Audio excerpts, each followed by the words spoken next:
Hey everyone, welcome back. It's Monday. That means a quick topic on ADHD and a Q&A. If you guys have any questions, I didn't get any beforehand, but if you have any as we are talking about today's topic, just go ahead and put them in the comments below and I should be able to see them as they come up. So today I wanted to talk about mindfulness. It's kind of, I think especially in this area of Roanoke, I think it's a new thing. Where people are kind of realizing that mindfulness can be very beneficial in terms of helping people with all kinds of mental health issues.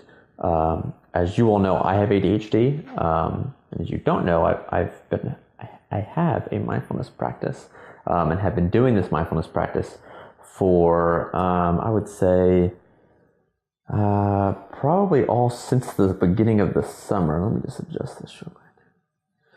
Probably since the beginning of this summer, and it has taken a while to kind of get the hang of it, but also it's taken a minute for it to really kind of show its face and really help me in everything that I do. And I'm wearing my or I have my coffee mug for the yoga and mindfulness practice that I do. So real quick, what is mindfulness? I think the easiest way to describe it and define it is how I tell all of my younger clients is we all have thoughts and we all have actions, right?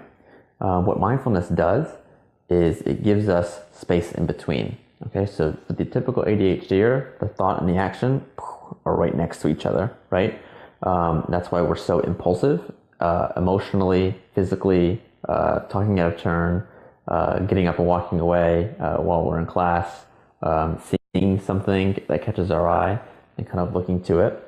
What mindfulness does is it gives us space between thoughts and actions. And the more we do it, the more space that creates. Okay? So imagine you having space in everything that you do, everything that you want to do, everything that you want to say, everything that you think before you act on it. There's 1 second, 2 seconds, 3 seconds of quiet and calm for you to be able to make an informed decision. And that's what mindfulness can create.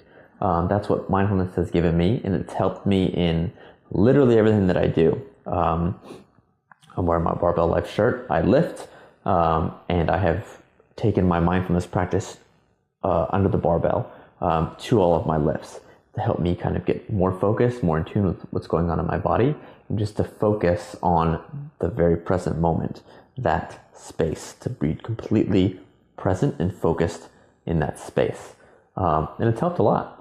But what it has given me more is it's gotten rid of the negative impulsivity. So impulsivity, I know Dr. Ned Hollowell often describes impulsivity as creativity gone wrong. Actually, he flips it the other way, but you guys get the idea. Really what impulsivity is, or really what creativity is just an impulsive thought that actually hits its mark. So when it doesn't hit its mark, that's when we kind of get in trouble. That's when we say things that we shouldn't. That's when we get up and don't want to sit in class, so we get up and leave and go do something else. That's when we say something that we shouldn't, and things like that. So what it has done for me, it has given me fewer of the negative impulsive things that I do, and actually more of the creative things that we do.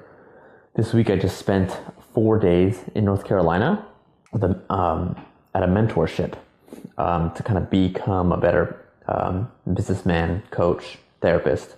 And what the mindfulness practice gave me was like a bunch of creative outlets.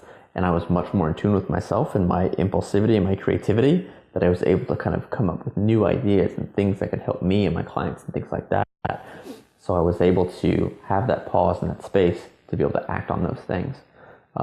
So I highly encourage all of my clients to pick up a mindfulness practice. And that can be something as simple as breath work. While I was in North Carolina, I worked with someone on just basic breath work. And I taught this person how to breathe with the full musculature of their breathing system, of their lungs, breathing in through the belly, in through the diaphragm, into the chest, and then exhale in that same pattern to really get all the oxygen that we are capable of getting. And just that span of, I don't know, maybe 3 minutes that we worked together was just quiet and calm that this person may not have gotten, without me saying, hey, let's do this. So it can be as simple as that, as focusing on your breath. It can be like everyone says, oh, just take a breath or just breathe. Well, be intentional about it. Maybe it's a 3-second inhale, a 3-second hold, 3-second exhale, 3-second hold, or maybe it's just 3 in, 3 out for three or 4 cycles. And if that's all you can stand on, that's all you can muscle, that is fine. Maybe in 2 to 3 weeks, you go an extra cycle. If you're particularly distracted, you have a lot of ADHD, you have an abundance of ADHD, which is what I usually say, do it one time. The very first time that I tried doing that 3 seconds in, hold, 3 seconds down, hold, I got to the first hold and I was gone. I was like, what am I going to eat for dinner? What am I going to do after this? Which is 6 seconds and I was already somewhere else. But I built up from that. I did that and I tried to really focus on getting maybe a full round without thinking of anything. And that, even though it doesn't seem like that big of a deal, it will go a long way, but you have to put in the reps. So find a mindfulness practice, Google it, Google mindfulness practices, whether it's breath, whether it's meditation, which is particularly hard for ADHDers, whether it's visualization, which is also hard for ADHDers. As long as you continue to try it and you put forth the intention to do it, then you'll reap the benefits. There are no wrong ways to do mindfulness. Like I said, I was doing mindfulness with lifting, with squatting, benching, deadlifting during my workouts, trying to be intentional about the movement, what I was thinking, and just be in the moment. There's no right or wrong way to do this stuff.